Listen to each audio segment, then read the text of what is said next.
Alors comme vous pouvez le voir, je suis actuellement à l'hôpital.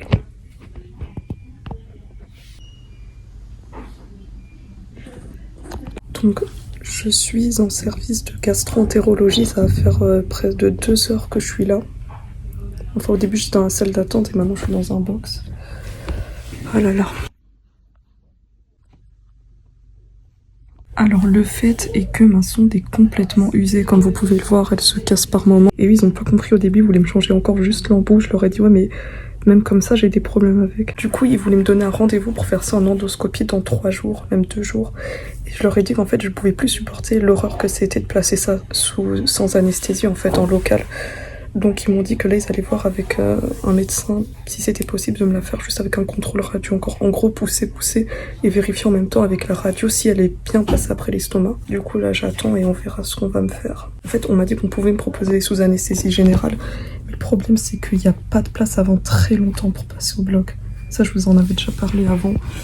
Donc à voir ce qui va se passer. De base, on allait me la faire aux urgences, mais en fait, il n'y a que 2 infirmières pour toutes les urgences. Les urgences sont en galère, c'est plus du tout ce que c'était. Il y a une infirmière qui était venue, qui allait directement me placer cette sonde. Vous voyez, elle avait préparé. Donc là, comme vous pouvez le voir, ils allaient faire l'erreur de me la mettre dans l'estomac. Heureusement que j'ai prévenu, elle était à 2 doigts de m'enlever la sonde et je lui ai fait, mais il faut que ça parte après l'estomac. Elle m'a fait l'infirmière. Ah mais non, mais moi je savais pas, on m'a pas retransmis toutes les infos. Du coup, j'attends. Juste la tension qui s'affichait là, c'était pas la mienne. Voilà. C'était la patiente d'avant.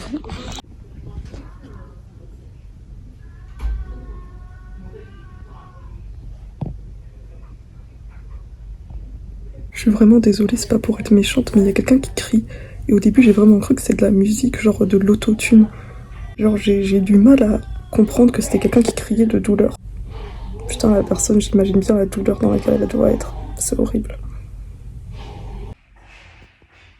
Putain, ça va faire 3 heures que je suis là, je m'ennuie tellement, mais j'ai envie de dormir.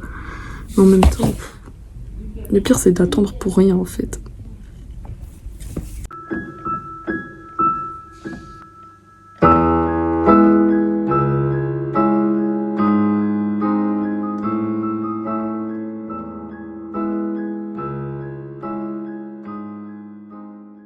Je sais pas, mais maintenant, à chaque fois que je suis à l'hôpital avec tout ce que j'ai subi, en fait, j'ai tout le temps l'impression que je suis pas légitime à être là.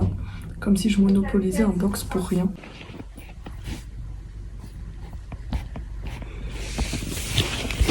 « 3 heures que j'attends. » Donc là, il y a l'interne qui vient de me voir. Elle m'a dit qu'elle allait regarder mon dossier et me dire ce qu'on allait faire. Donc là, on va me changer la sonde, mais juste comme ça. Ils m'ont dit qu'il n'y avait pas le choix, sinon ce serait un délai dans très longtemps pour fibroscopie avec anesthésie générale. Et là, en fait, ce sera juste pour dépanner d'ici la semaine prochaine pour me placer avec fibroscopie sans anesthésie. Donc là, j'attends, on va me remettre une nouvelle sonde. Donc là, on m'a mis une nouvelle sonde. Maintenant, j'ai plus qu'à aller en radio pour vérifier où elle est. Est-ce qu'elle est dans l'estomac ou dans les intestins? Ma vieille sonde, elle est là. Je sais pas si vous pouvez voir. Là, elle est toute noire comme avant. Du coup, là, c'est parti comme avant. Je vais en radio. En attendant mon tour, là, je suis aux toilettes. En fait, je vais juste faire mon test personnel pour voir si elle est dans l'estomac.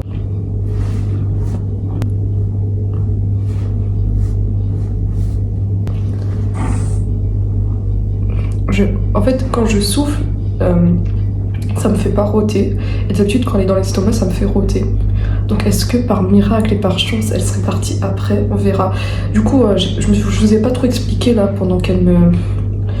Après avoir qu'on m'ait replacé la sonde. Du coup, donc c'est l'infirmière qui me l'a retirée. Et bordel, c'était. Ça m'a fait rôter. Donc, ça veut dire que la sonde est possiblement dans l'estomac.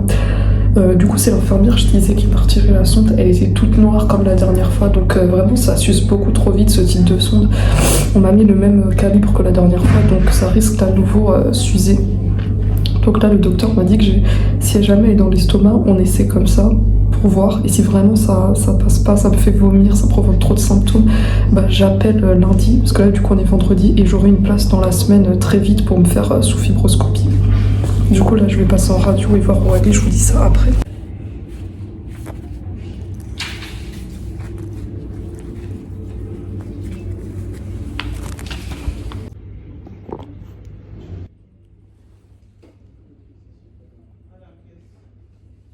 Bon, du coup, maintenant, il faut que je retourne en gastro et voir ce que va dire le médecin, mais je suis persuadée qu'elle est dans l'estomac, malheureusement. Si c'est le cas, bah, on verra ce que ça donne, et après, va falloir refaire avec endoscopie. Bon, et bien voilà, du coup, je vais rentrer chez moi. Ils ont vu dans la radio qu'elle était dans l'estomac, malheureusement, c'était prévisible.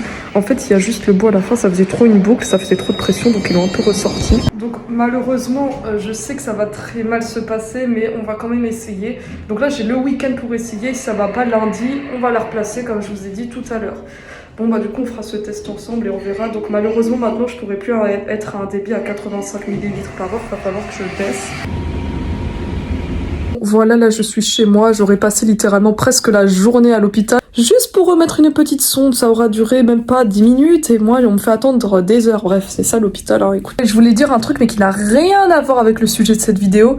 Vous vous souvenez, mon balcon, je vous avais dit qu'il se fermait pas bien, du coup bah ça laissait entrer le froid et bah c'est réparé, donc maintenant je n'ai plus froid, mais de toute façon c'est pas grave vu qu'il fait chaud. Au moins j'ai une nouvelle sonde qui est plus crade, hein, c'est tout blanc, ce sera beaucoup plus hygiénique, mais j'ai trop peur de me brancher parce que je sais, c'est sûr et certain que ça va mal se finir, ça va me ballonner, ça va me donner envie de vomir encore. Déjà la sonde après l'estomac et en mangeant un petit peu par la bouche, j'avais des remontées acides de pas possible, alors j'imagine même pas si là j'ai en plus de la nutrition qui passe dans mon estomac, de la nutrition entérale, du coup ça va beaucoup trop accumuler et ce sera une catastrophe. Ah oui, j'ai oublié de préciser si jamais il y en a qui me rejoignent et qui comprennent pas mon histoire, parce qu'il y en a beaucoup à chaque fois qui suivent pas. Faut savoir que ma sonde elle va d'habitude après l'estomac, c'est une sonde nasogéginale ou alors nasoduodénale, bref, qu'il faut qu'elle dévie l'estomac, mais comme ça à l'aveuglette, juste avec un contrôle radio, ils n'y arrivent pas. Ils m'ont dit qu'on pourrait passer des heures à essayer de faire comme ça en radio, c'est beaucoup trop compliqué de la faire passer après l'estomac. Pourtant je sais que ça peut se faire vu qu'une fois on me l'a déjà fait. Bon, c'est très rare qu'ils acceptent de faire ça parce que c'est beaucoup trop compliqué. Je vais commencer par brancher de l'eau à un débit extrêmement faible, encore plus faible que d'habitude, donc je sais pas comment je vais pouvoir faire pour faire passer 1 litre. Bon, je vais passer 2 jours je pense pour faire 1 litre. Ouais. Franchement, vous voyez à quel point il y a une différence avec cette sonde. Elle et l'autre, elle était devenue trop bizarre, bref. Donc là, je vais mettre 1 litre entier. Ça nous fait 900. Lui, il est très très attentif, hein. C'est pas de la nutrition, Titi. Je prends la pilule en gravité.